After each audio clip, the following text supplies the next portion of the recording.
So Maria, back when I was in school and trained to learn how to be a teacher, it wasn't talked about nearly enough, but we did touch upon it a bit, and that is the attention that boys tend to get in the classroom, or sometimes maybe demand in the classroom, versus what girls either get or demand, so to speak, in their way.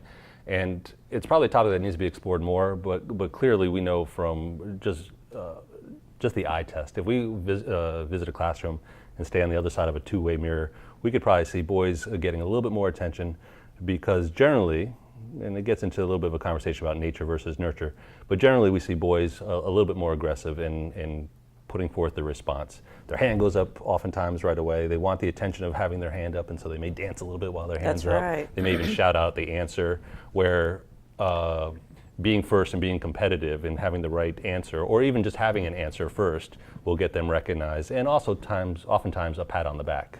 All right, good job, good effort for trying. Right. Whereas I think there's probably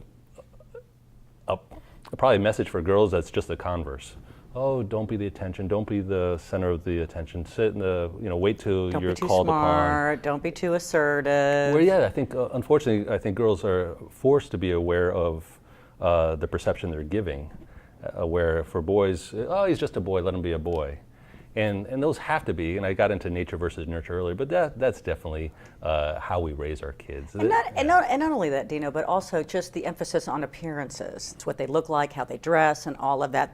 We teach girls in our lessons to look at advertising messages very critically. Good. So that is a huge thing. And these supermodels that they see in the magazines, no one looks like that. Mm-hmm. Normal human beings do not have teams of hairdressers and makeup people and couture houses, sending them designer clothes. That's just very unrealistic, and that's not what's important. We teach them what's important is what's in their head and what's in their heart. That's great, and you make them aware at their age to be aware of their surroundings, the messages that are given to them. I think there was maybe a year and a half ago, there was a Boys Life magazine, and the same month there was a Girls Life magazine. The Boys Life magazine, the topic was, what do you want to be when you get older? It talked about astronauts, it talked about engineers, it was all career driven. That same month, that Girls Life magazine was something about types of denim, how to do your hair. It was all about fashion. It was in the same month, and I don't know that those magazines are tied to one another, but it's just interesting, right, to speak to your point, how that messaging in that particular month was conveyed to boys in career and girls in appearance. Yeah, that's right. And then how that just gets further perpetuated if gone ignored and not brought up in a setting like Girls on the Run, where they can become aware of these things.